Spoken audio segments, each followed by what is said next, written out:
Ain't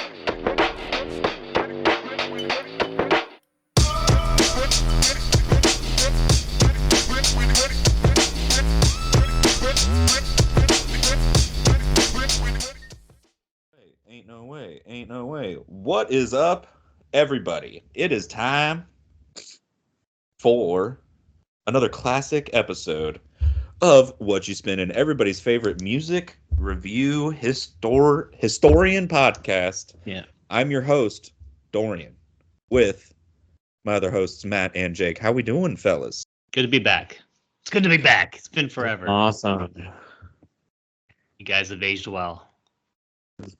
It's been a bit since we got to talk about anything, so I'm glad we're back together and doing our thing and talking about some unique albums today, like we do. Me too. It's good to be back on camera. Hell yeah. Jake, how are you, my friend? Good. Doing good. I feel like every time we take like a little mini break, like I listen to so much music in between and sorry, Jordan. I'll listen to so much music in between and like let it sit more, the albums, and kind of think more about, like my next picks, how I want to line them up. So yeah, it's been a while. It's been like a month about. Pretty cool music has been coming out. I don't know if you guys have been keeping up. Some pretty cool stuff. I wanted to shout out Saba. Yeah, Saba just came out with the album like a week ago, produced by Nowaah, which I was pretty stoked about when I heard about it. I like Saba. Like Care For Me was a good album. That's probably like the one that I recently listened to. And I saw they had like Music Millennium up in Portland had a copy for like $100 signed. And like I remembered that. I was like, well, that's silly. Like you could go on Discogs or eBay and get like a regular one for $40. Mm-hmm. But the new album, pretty good. Nowaah produced it. Nowaah kind of like this producer that he worked a lot with Jay-Z, with Kanye, like a bunch of these other rappers, and has a lot of like weight to his catalog, to his all his albums that he's done, his work that he's done. So pretty good album. I definitely give it a listen. I'll send you guys the album right now so you guys can take a stab at it later on. Awesome. But it's pretty good. Hell yeah. Matt, have you been listening to anything new? Figure we'll just jump into that conversation. That's a good start, Jake. Yeah, that was. Just a couple of those links that I sent to you guys. That New Moves, that drumming, jazzy, weird fusion album. That was kind of cool to hear. And then getting back into the Young Gods, that live album. Kind of mellow, ambient-esque. That's about it, really. That Moonlight Concessions one I sent a couple days ago. That's more of like an indie folky one, guy with the weird vocal. That album's growing on me a little bit too. So yeah, that's about it. That fucking live album, that Young Gods live album is so good. I really liked that when you sent that last week. I was like, oh fuck yeah. It was like super, yeah, like you said, like very like ambient, like very. It was so weird. I was like, what the? I was very, very pleased by that. So I do appreciate you sending that one. Nice.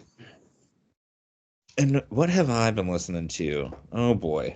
I've been getting more into like house stuff. Like I've been following, like seeing a bunch of stuff on like Facebook and shit, and just like liking one-off songs by people. And I have a shit ton of playlists, as I've talked about, that for like different things, and so I'm just growing one of those. But I've been getting back into a DJ that I loved when I first started mixing years ago. His name's Taiki Newlight. He's like kind of doing some good remixes of shit right now, and I'm like, yes, dude. Like I haven't listened to this guy in like 6 years, and he's putting out some really good stuff. So I've been getting kind of into that, and then yeah, just like still. I was going to go to the Fish concert on 420, but that plan changed. But I was kind of listening to one of their live albums from like the late 90s. It's definitely its own cup of tea, even removed from like the Grateful Dead and other jam shit. But there's some pretty cool stuff on there. So yeah, outside of that, nothing too crazy. Just the huge. The huge, yep. Hell yeah. I did want to shout out also. Every time that like me and Angela cook, we'll just throw something on the record player, and usually she picks because like a lot of the stuff is like new to her. We spun Ghetto Blasters last night. That was fun. That gave me like kind of a. It was a cool transition from Boards of Canada to that. I was like kind of saw a lot of similarities with it with the beats. Spun some Hermanos Gutierrez. Nice.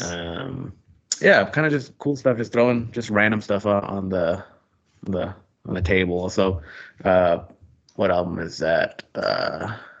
Kokoroko, that album. I spun that one too. So pretty like mellow, chill vibes this week that we had going around. Hell yeah. Matt, what was the last thing you spun, dude? Last thing I spun? Ooh, I can't remember, honestly. It's been that long. Damn. Probably the two album, Bottom, probably. Yeah. Hell yeah. Yeah. Hell yeah. I did Yes Sir Whatever last weekend by Quasimodo. Threw on a good old classic. Nice. Yeah. Hell yes. Oh, fucking Deftones, dude. Yes. Yes. The show. The show, man. The show. I got to talk about it. Oh yeah, before we move in. How was it? It was so good, dude. Fucking Moda Center. The concerts are so crazy to go to in these stadiums now. Like they're just the concessions and everything. It's almost like such a non-issue other than the pocketbook. Sorry, the pocketbook damage that occurs, but that's besides the point. The fucking Fleshwater killed it. I don't know. The stage setup was pretty weird because it was very obvious. Like Deftones had the whole stage, had like its own shit. So they put Fleshwater and Mars Volta, the two openers, on a small like square platform in the middle of all of this. In Fleshwater, I'm like, these guys are probably in their 20s, but it looked like a high school band, and I just was in love with it. And they're like going so hard. There's like circle pits opening and shit. I'm like, these guys are fucking killing it. I'm like, this is fucking awesome. So they absolutely crushed. Legitimately, like the bassist looked like he was 16. He's just got the bass super low, just like going nuts. So they were awesome. Mars Volta comes out, man. Yes. And yeah. People don't listen. If you like Mars Volta enough, like don't listen to what people are saying about this online. They had an album that leaked that's like still unreleased, and they just played that whole thing, and that's it. Oh wow. Yeah. Like no talking, no introduction. Like they just come on, play, just barely took a break, and then get off stage. And it's there's like a lot of Latin influence in it. There's a video that I'll probably put it in here, but there's a snippet that's like a snippet of this very Latin sounding song that they do, and it's fucking crazy.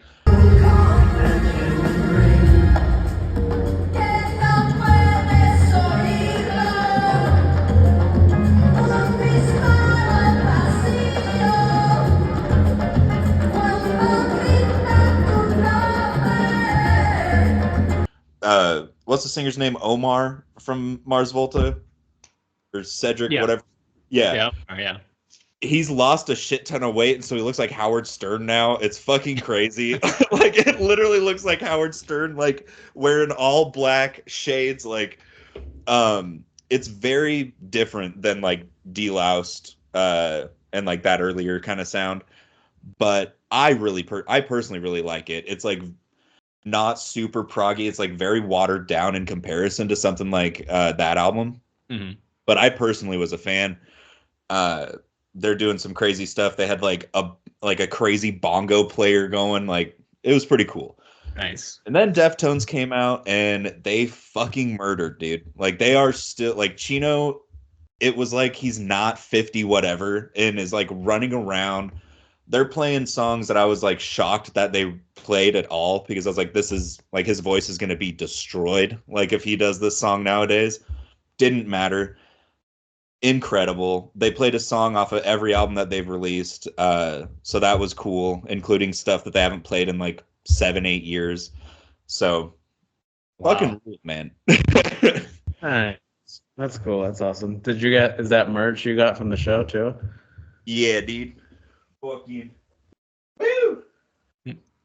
That's cool. Nice. Yeah, it was rad. They played Diamond Eyes, the title, like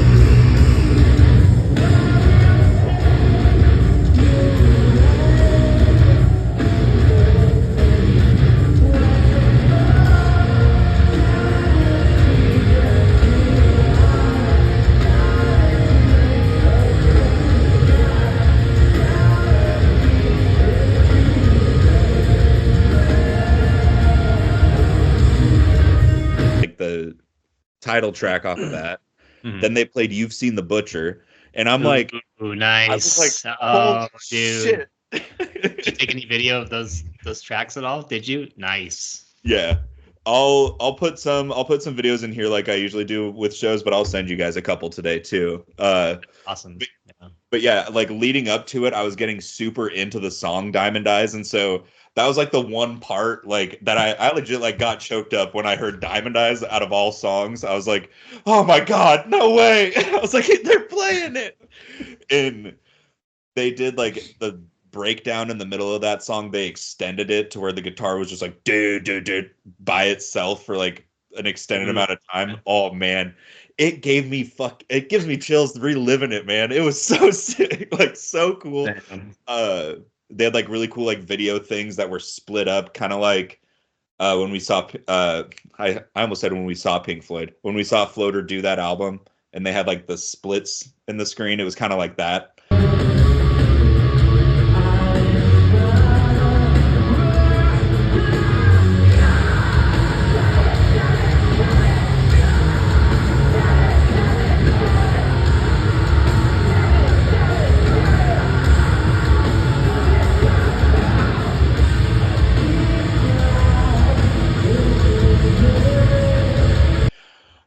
But yeah, man, fucking, if you can see him right now, fucking see him. And I'm pissed that that Idols tour isn't coming anywhere. Yeah. I'd be going right. Yeah, I'd be going to that show, no doubt. Yeah. Man. Well, it sounds like an epic show, man. Sounds like a great performance, and that's cool that he's still bringing that energy out there and giving it all he has and doing songs that like he said, he'd destroy his voice, but he's still doing it. It's so cool. Yeah. Yeah. They like, I think at the time, probably my top 3 songs that I was like obsessed with by them got played. Like Bloody Cape was one that I was like, no way this gets played, and destroyed it. And I'm like, God damn it, man. Like, oh, I couldn't have been happier. I could not have been happier. So yeah, Deftones fucking ruled. If you can see him right now, if you're one of those lucky pricks, gets to fucking see him with Idols, suck it. From me personally, I said suck it twice. Hell yeah. Damn. Definitely send those videos. That's cool. I will. Without further ado, let's move into today's content. Bang, bang, bang.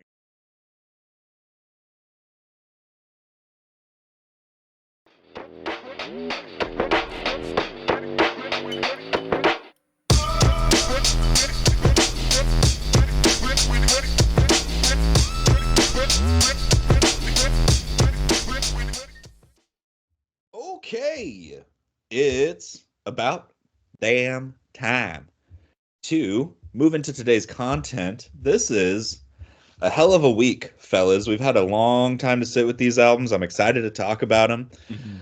And we're going to start off with a banger, one that we all were eagerly waiting for. I feel like it was a game of chicken between Matt and Jake to who would bring this album up first. And Yeah. Matt, I won. Matt's the one who did it. He beat him to the punch. What album is it, Matt? What you got? We're gonna review for my pick this week, 2022's album, "Melt My Eyes, See Your Future." A good old Denzel Curry, nice and blurry. I like that album cover. There's an extended edition that looks really cool. It's got like an animated picture of him. Wish I had a picture of it, but it's pretty cool looking. And I think it has 10 extra tracks on it, so be curious to hear that as well. Denzel Curry, brand new to me. I haven't really listened to any of his discography, and I really didn't go into it at all. I just kind of stuck with this album for the time being, just to kind of build up that that sound that he has, and I love his bars. I love his influences. I love the people that he has on this album doing production. He's got JPEG Mafia on here. He's got a lot of people doing what they do to make these albums incredible, and these artists that we love, you know, they're all on here. So not a lot to say, really. This is a great album. What do you guys think? What drew you to this album? Or like, how did you stumble into this? Like, what drew you to this one? I was listening to a Saul Williams playlist, and Mental was on it, which is on this album. And I was like, oh, okay. Nice. And then after that, I the album, I was like, all right, this isn't bad. And slowly kind of worked my way into listening to the whole thing back and front. And from there, it was golden. Yeah. Hell yeah.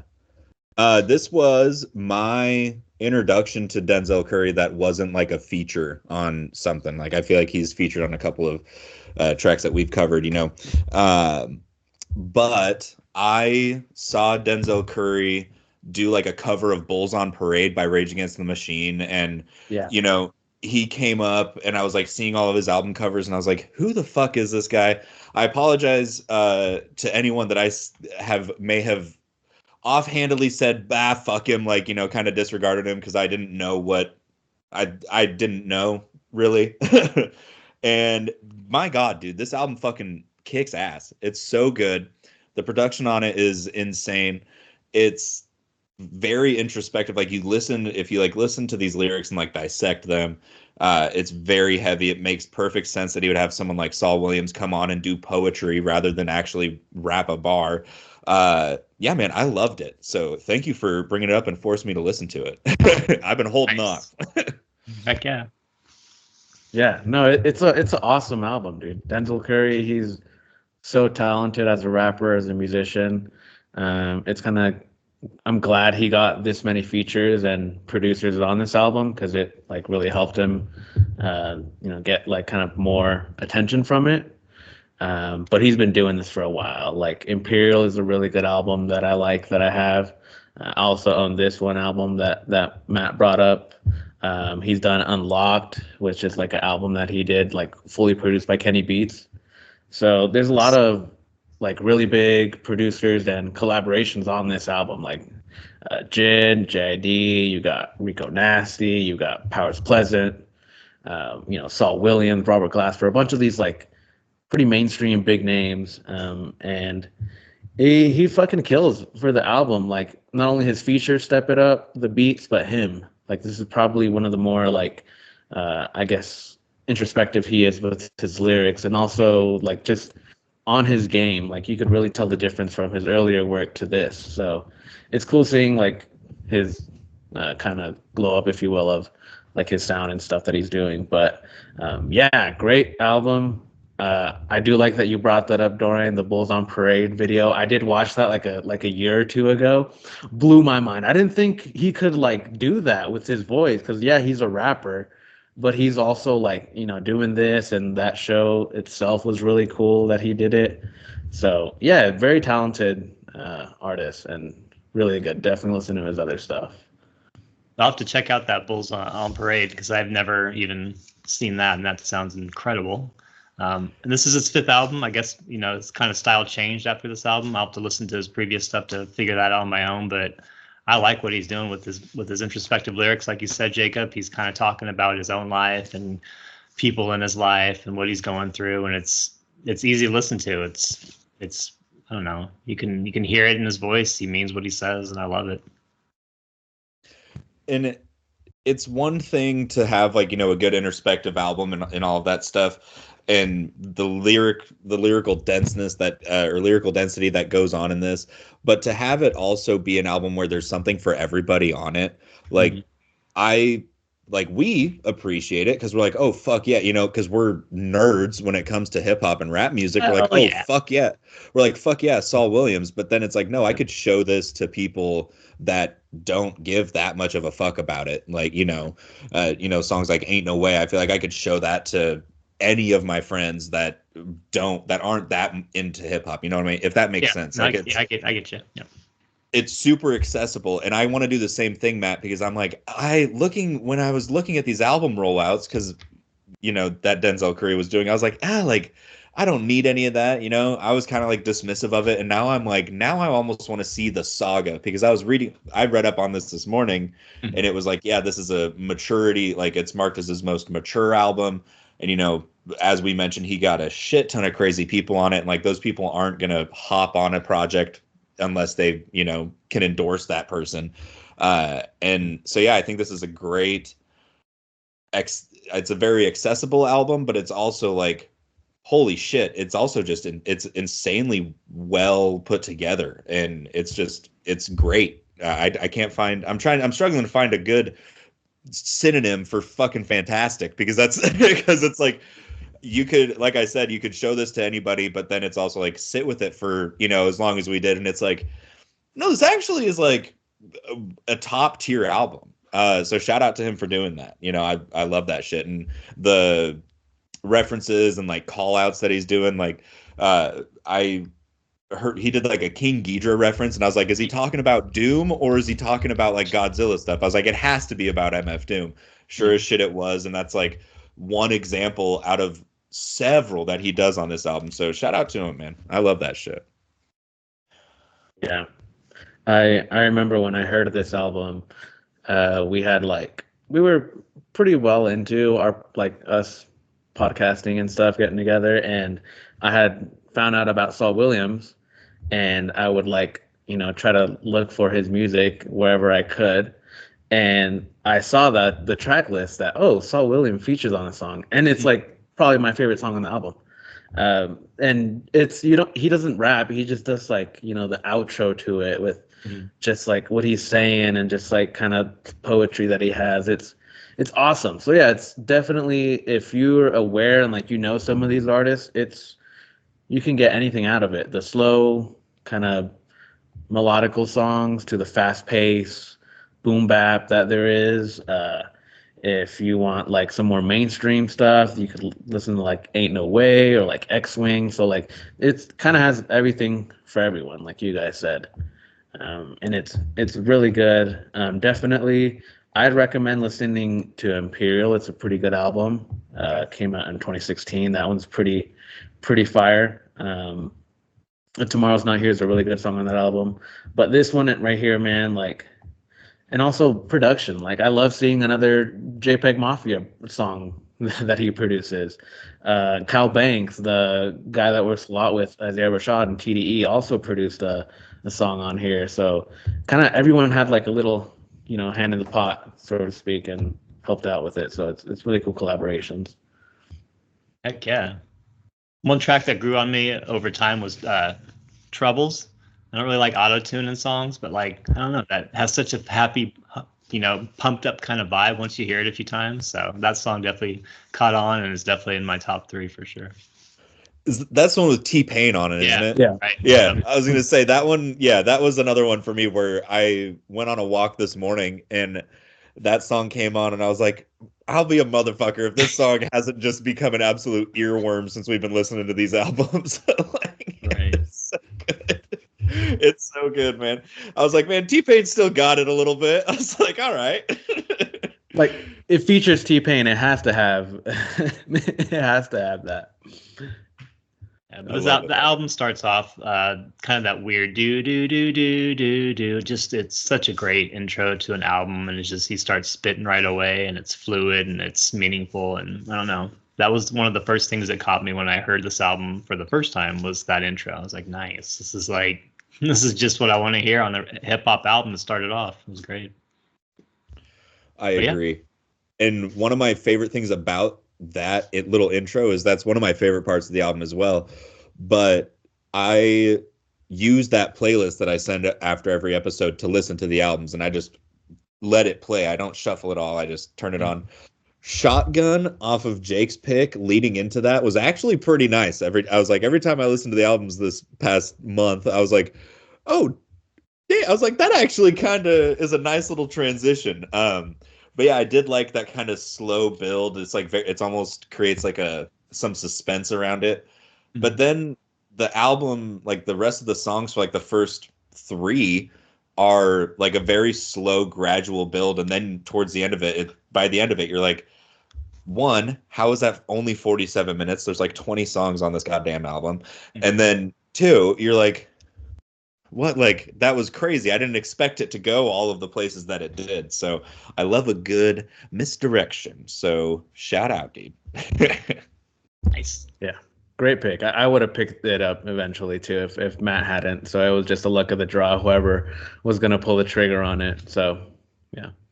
Cool. Well, I'm glad you guys liked it. You want to dive in the top three? Sure.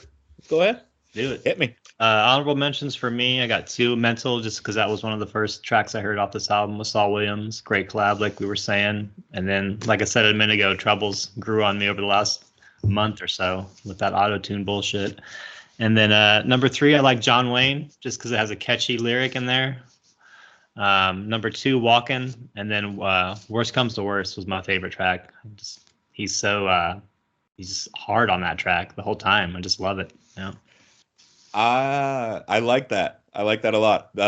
Based off of that, I will piggyback. One of my honorable mentions was Worst Come to Worst. I love that. That song, you can tell like how much of a quote unquote student of the game Denzel Curry is. Like there's a lot of influence in that song from almost kind of reminded me of like an Arrested Development kind of song, you know? Like it could have leaned into that category almost. Second one was Mental with Saul Williams. Loved that. Number three for me was X-Wing. I just love that beat and that little piano, like the keys in it is so nice. Number two, Zatoichi. Love the almost Machine Girl-esque beat on that, and the slow tie feature is very nice. And then number one for me was The Last. Really liked that one. Reminded me of NBA 2K20 because I think I'm surprised the song off of this wasn't on a NBA 2K game in the past 3 years. But it reminded me a lot of that album or that game's soundtrack for some reason. There's a lot of songs on there that sounded a lot like The Last, and then it just was, I couldn't stop listening to that one, so that's my number one. Nice. We all went all over the place for different top picks. I like that. My honorable mention was Walkin'. Like that song, great single for it. Cal Banks production, shout out. Number three was Mental. When I was first hearing this album, like I said, I was stoked that Saul was on there. Number two, Angels. I really like that song. And my favorite track, The Ills. I like that. Okay. A good, solid ending to the album. I like that a lot. Hell yeah, Jake. You're right. We all did go everywhere. Yeah, we were all over the place. We covered that whole damn album. That's awesome. I love it. I love it. The Ills is, I was thinking that today. It almost worked its way as an honorable mention for me. The Ills is a very good track to end on. The whole album, as we've mentioned multiple times, has that introspection kind of aspect to it. But that to end on it, like to do the classic, almost tongue-in-cheek move of a rap song with a very piano-heavy beat to end the album, I was like, oh, he's doing the thing, but it worked so well. So shout out to that. Hell yeah, Matt. Thank you for bringing up 2022's Denzel Curry, Melt My Eyes, See Your Future. Great hip hop pick. One we've all been waiting for. So with that being said, we'll be right back to talk about my pick for this week. It's Whatchu Spinnin', episode 88. Beep, beep, beep, beep.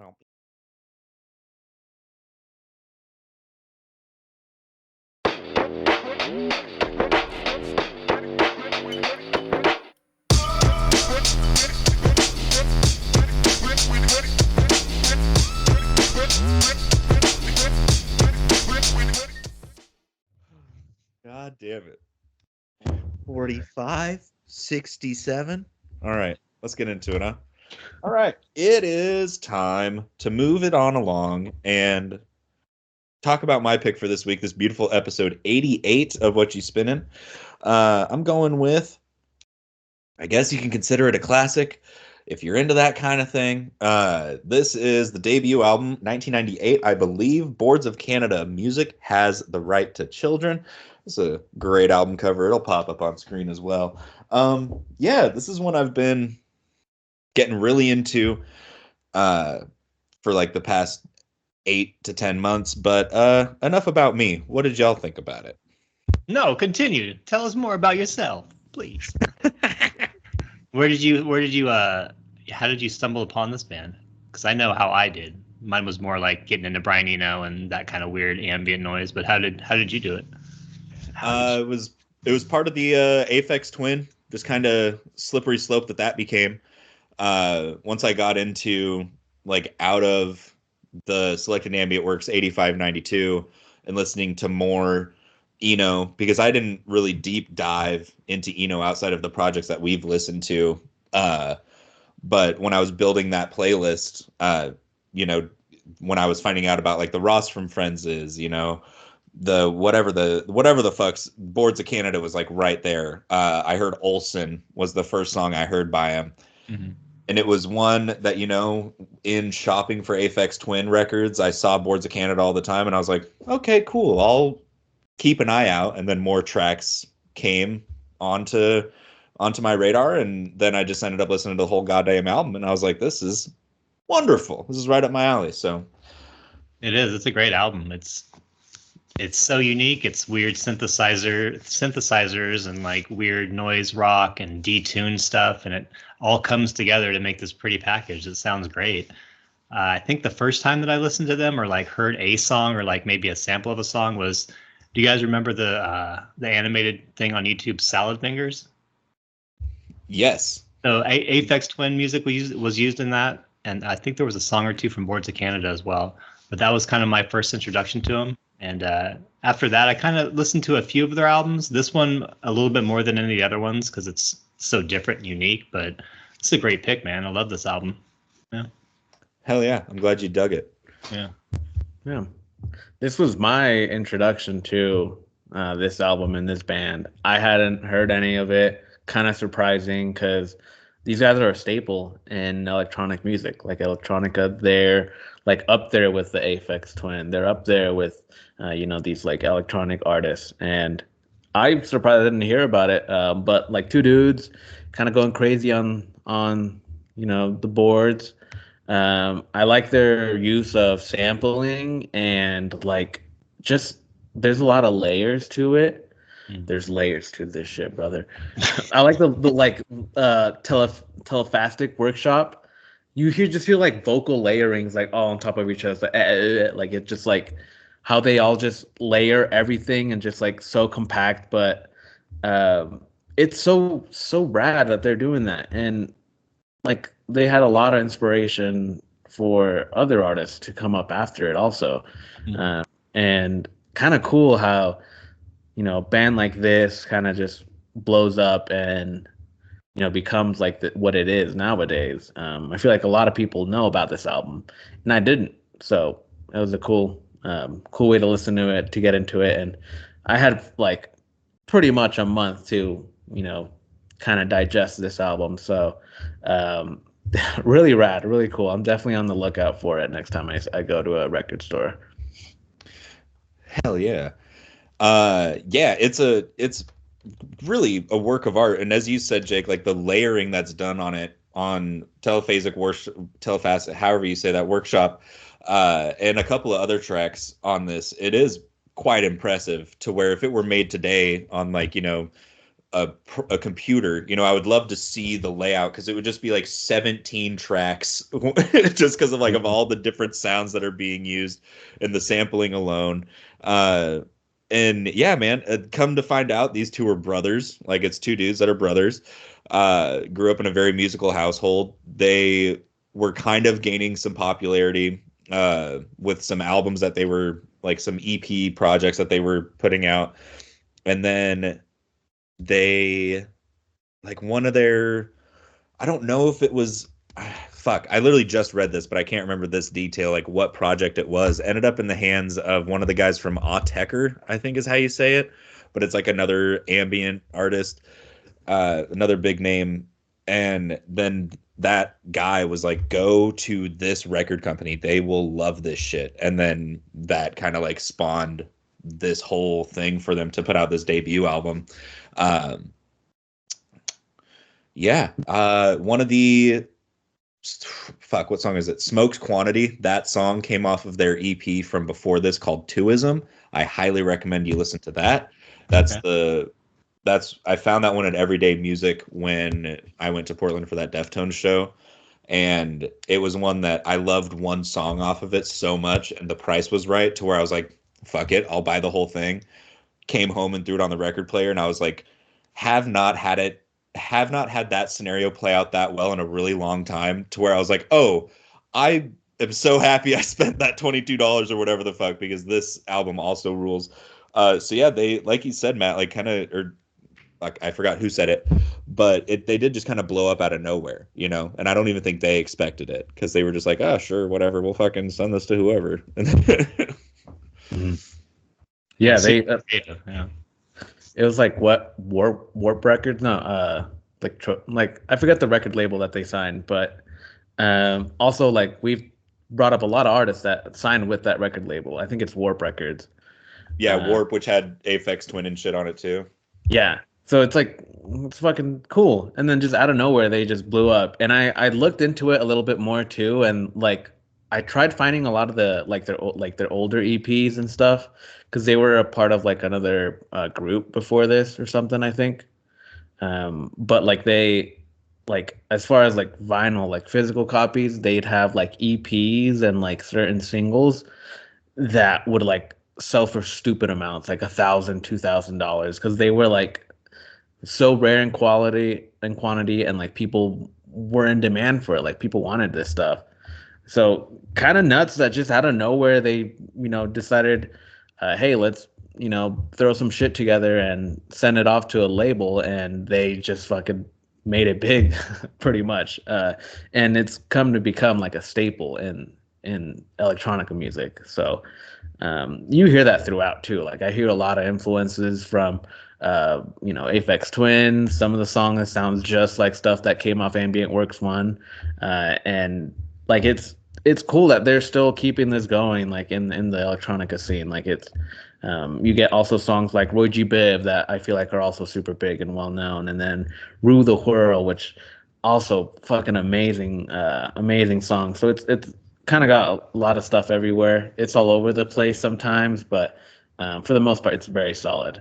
Yeah, I don't think you could describe this album to anybody. Like if you said, explain this album to me, like what's Right. it gonna sound like? You're like, no, you just need to put it on and listen to it Yeah. front to back because it has everything on it. Like you said, Jacob, it goes from moods to techno to like dance to nothing at all, and it's pretty creative how they do that. I love that description of it. It is almost indescribable, because it does have, it does have what you just said, the different almost genres within its little electronic bubble that it's in.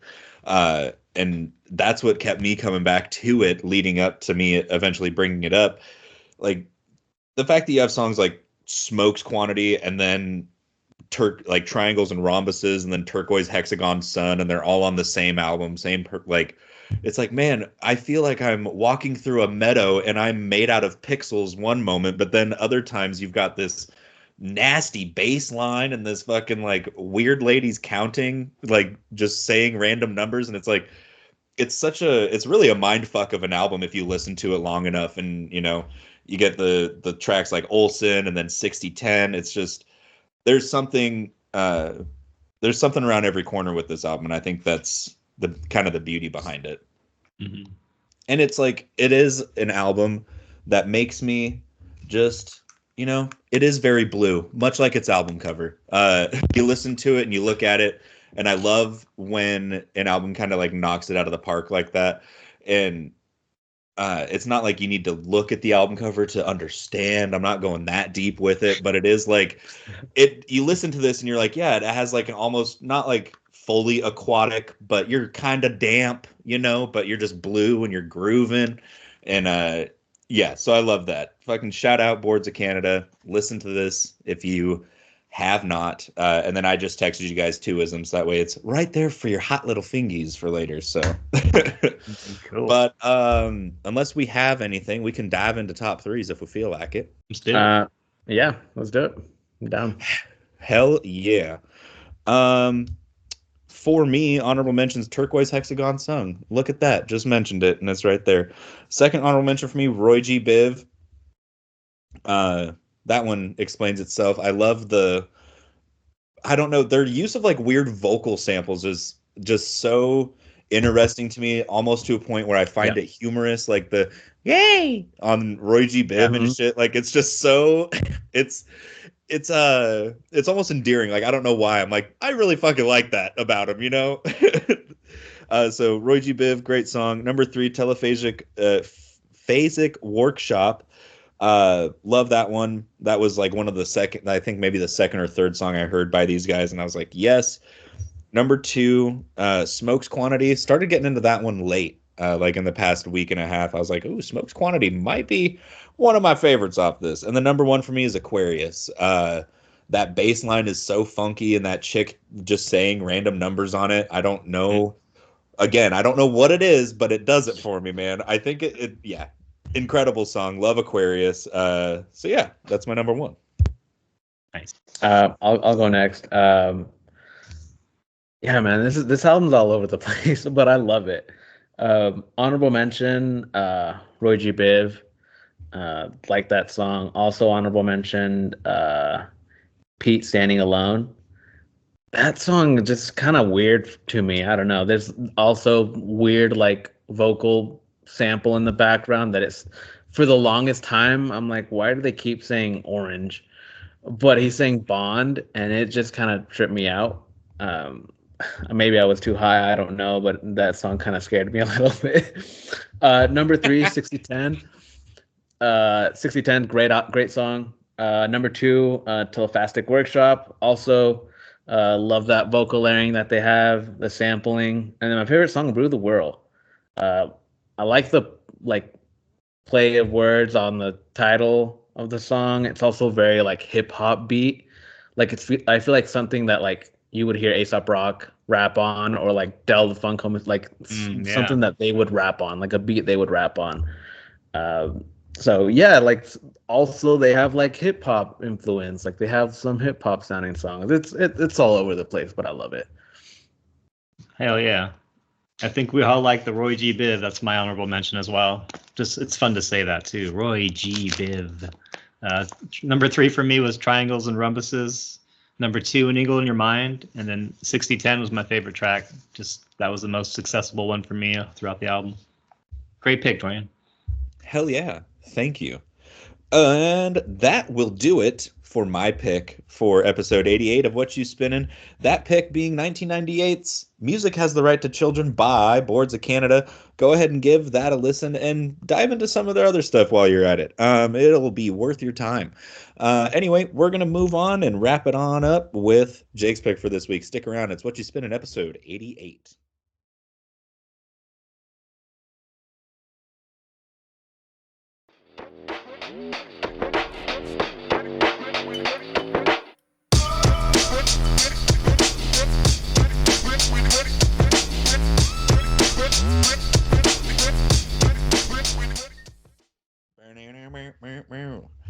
It's time to put a big fat bow on this motherfucker and talk about Jake's pick for this week. One that, hey, it was short and sweet, but by golly, is there some stuff on it? Jake, what you got for us? Yeah, it's pretty short. It's like what I want to say 20 minutes. Yeah, 26 minutes, 10 songs. It's pretty small. I guess it's like a collaborative album. So it's producer and Maryacho, rapper Estee Nack, and then another rapper, Nowaah the Flood. It's Planted Seeds. Came out in 2019. This is the front. This is the back. Pretty cool. It's like very like underground hip hop, I would say. I kind of stumbled upon it because Estee Nack, he's like affiliate with like Griselda, so he'd work a lot with West Side Gun, with Conway, with Benny. He'd feature a lot for them, and I had heard a lot about this album, so I was like, hey, let me kind of try it out. I liked his flow, so I was like, okay, let me hear a whole thing, a whole project of his.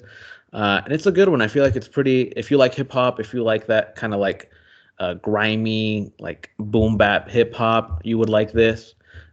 So yeah, what do you guys think about it? It was kind of grimy. in a good way though.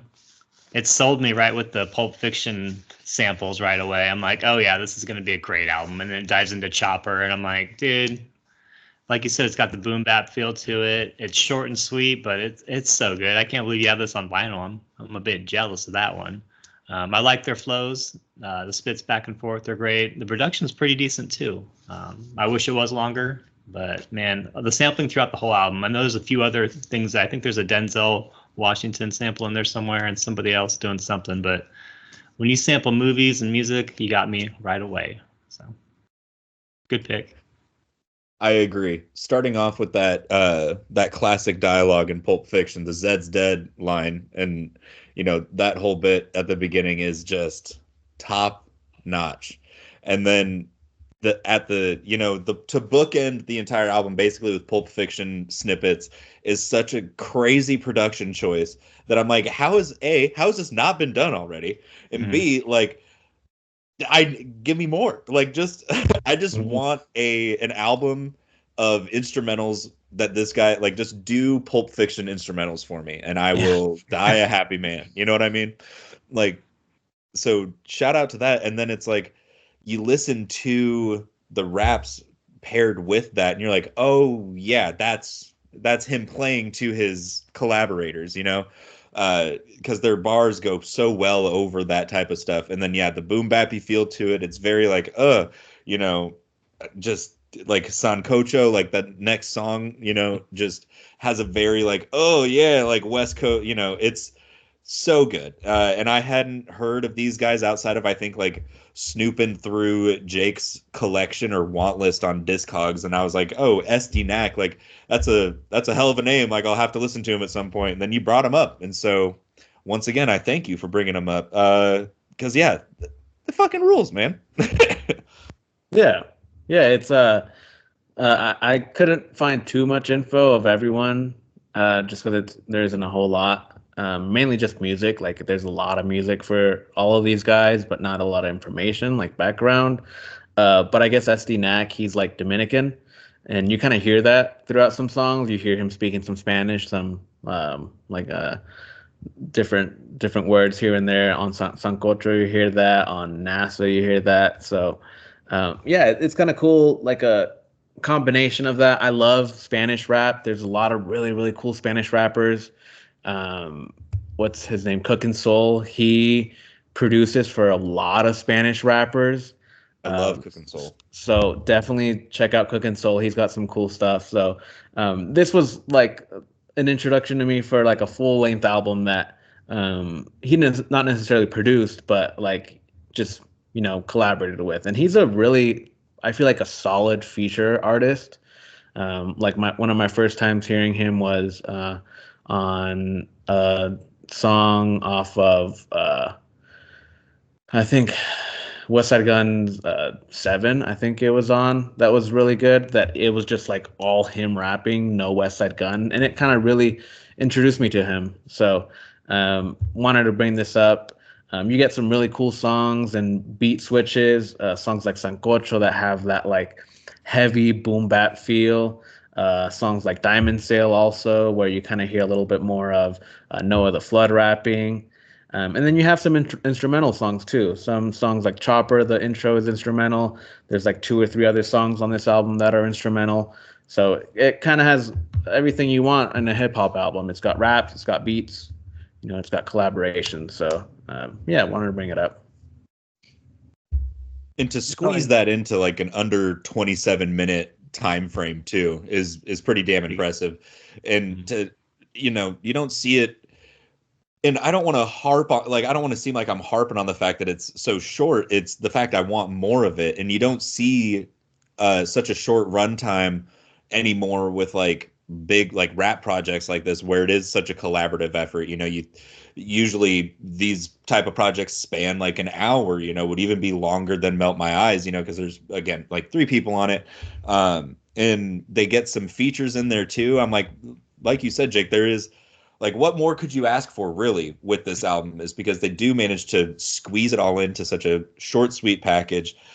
And it's not like, and this isn't, I don't mean this in a bad way at all, it doesn't leave you wanting for more. You're like, wow, like I'm actually Like that was a project, you know? And then you look at it and you're like, oh shit, only 27 minutes, like 26 minutes has gone by. What the fuck?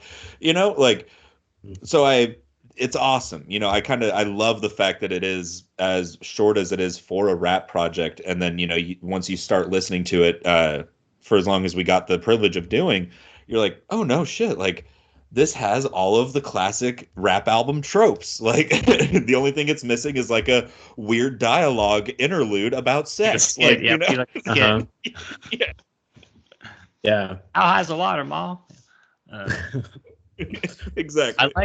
I like the feel too of like tracks like The Code and Naza. They have that East Coast like Nas vibe for me. Like a lot of the instrumentation just reminded me of a Nas album, just or a Nas song in general. I don't know, had some of those beats in there that were just kind of characteristic of his sound. So I love all the different things that are thrown in this album, make it unique. Yeah. I agree. Yeah, the last thing you want for a hip hop album is for it to be overinflated. Like just a lot of filler, a lot of skits. Like, you know, just keep it simple. It's under 30 minutes. You listen to the first side and you're barely, you know, you're already halfway through the album. So it's pretty short. Feature I did want to shout out is on Polvo. Al Divino. This is also kind of where I found out about Al Divino. He's very like underground. There isn't a lot of like music, I guess, on streaming because a lot of it gets taken down. But also really good. Definitely, if you have time, check out his like Bandcamp and stuff because he's also a really, really good artist, good rapper. And yeah, it's kind of cool getting this other side of like underground hip hop because there's a lot. I feel like there's a bunch of different like a hierarchy, I guess. There's like, you know, this is mainstream and then there's underground, which is like, you know, you could say whatever, but then there's like stuff way below, you know, way below the carpet, like, you know, like Billy Woods, like Elucid, like you know, Estee, Nack, like these guys that really don't get a whole lot of screen time at all, and unless if you know them, you heard about them. So wanted to shout that out. All his other projects, some of them are definitely hit and miss. I haven't listened to all of them. Good God, there's way too fucking many. Triple Black Diamonds is pretty good though. That's an album that him and Al Divino did.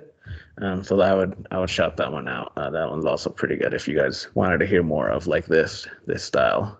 And I think Al Divino is, if rumors are true, is supposed to be on the new Billy Woods project that's coming out. I saw, and people were freaking out about it online. They were like, "Oh my God, Al Divino!" And I was like, "Who?" I was like, this is another one I know because I looked at Jacob's want list one time. Like, I'll hear about it, and then I heard, you know, Polvo, and I was like, "Oh, no shit, I'm kind of stoked now too." You know what? Yeah. Fuck yeah, man. Yeah. But yeah, if all has been said, we can dive in. The honorable mention for me, Songs Out from the Slum. Like that song. I hadn't heard much of Recognize Ollie, but I thought his feature was pretty solid. Number 3 was NASA, however you pronounce that. Like that beat in it, like the climbing up piano. Really, really like that. Number 2, Abasibin Furnas. Like I feel like a lot of these song titles, like they just slammed their hand one time on the keyboard and called it good. Because I don't know how you pronounce that. Maybe. And then favorite track, Sancocho. I like that kind of how he balances English with Spanish. It just sounds so cool to me. I love it. Honorable mentions for me, the first 2 tracks off the album, Chopper and Sancocho. Just thought they flowed really well together, and yeah, like we said at the beginning, the samples in Chopper, you're like, oh no shit, fuck yeah, okay, cool, awesome, I'm in, I'm down. Number 3 for me, we talked about it just now, Polvo. My introduction to Al Divino, and I was, you know, pleasantly surprised with that. Number 2, another instrumental, but Shotgun, man. That just the like choir kind of vocal chop and everything, and it's just got like a beep, like I couldn't help but like bob my head to it anytime I heard it. And then number one for me was Sub-Sahara Storm Surge. Love that one. Love the Spanish at the end of it. That's very nice, very fun. And I think that's the one where he's like, I'm not a fan of the Patriots, the Red Sox, or the Celtics. Like, and I was like, all right, man, cool, appreciate it. It's cool. Like, that was completely random, but I fucking dig it. So yeah, shout out, man. Yeah, honorable mention for me was Polvo Polvo, great song. The number 3, Songs Out from the Slum. Number 2 was NASA. And then I like the code for my favorite track. Just like the beat in that one. It's short and sweet, but most of these songs are. So that was a good one. Hell yeah. Good pick. NASA was like the most Griselda sounding beat on the album too. I was like, oh yeah, like these guys definitely work with West Side Gun. Like absolutely they do. Yeah. I was like, that is not a surprise to me in the slightest. So love that and love this album, man. El Mariacho, Planted Seeds, released in 2019, right? 2019 El Mariacho with Estee, Nack, and Nowaah, The Flood, which was Jake's pick for this wonderful episode 88 of Whatchu Spinnin. We'll be right back for everybody's favorite part where we let you know what's coming next. Stick around.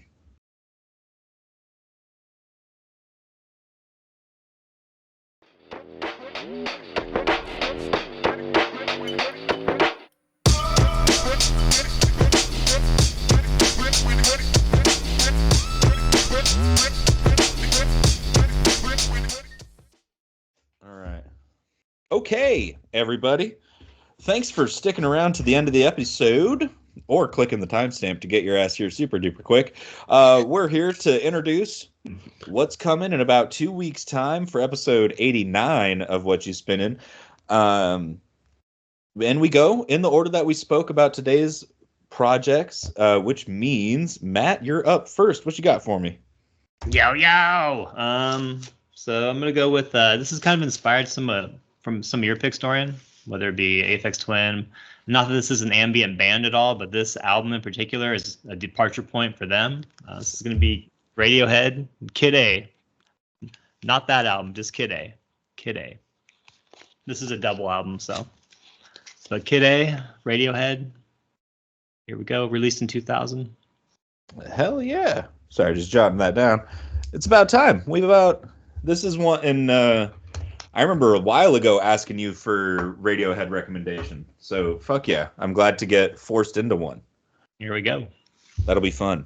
Okay, now it's my turn. My turn. Dude, I've been doing like an actual rewatch of The Office. Holy shit, dude! Some of that stuff, like I've watched The Office 1,000 times, right? But every like third watch or fourth watch, I'll actually sit and watch episodes, and it is.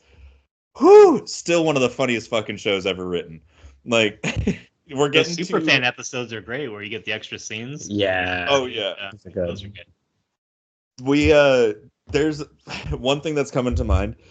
I don't think it's from a super fan episode, but when Pam and Jim have their first kid, and they are in the hospital, I forgot that Michael makes a shirt with himself photoshopped on a baby, and it says like, that's the gravy baby, and I'm like, Jesus Christ. Oh man, I was dying. Anyway, my turn. That's the Office recap. I'm glad you caught my reference. Okay. Yeah, thank you. As I kind of mentioned a while ago, like I think last episode or the episode prior, once I got an album, it was getting fucking brought up. And if you paid attention at the beginning, dear listener, I mentioned what I got in Portland, and that's right, Alabama Shakes, Sound and Color, from 2015. My favorite album from that year. One that I've been waiting to bring up forever. So yeah, that'll be fantastic and fun. Nice. My pick, I recently picked this up as well. Last time I went to Eugene. It's a pair of brothers, Hermanos Gutierrez, Yes. El Bueno y El Malo. Oh man, 22. I'm excited for that. Hell yes. Excellent. That'll be so good. We got a good, this is a stacked lineup we got coming at you. This is a good. I'd see this concert. Telling you. Hell yeah, Hermanos Gutierrez, Kid A by Radiohead, and Sound and Color by Alabama Shakes. That is once again a hell of a lineup. To catch us talking about that, tune in about 2 weeks' time for Whatchu Spinnin' episode 89. But in the meantime, thanks for joining us for episode 88. I'm Dorian, that's Matt, and that's Jacob, and we will catch you later. Peace.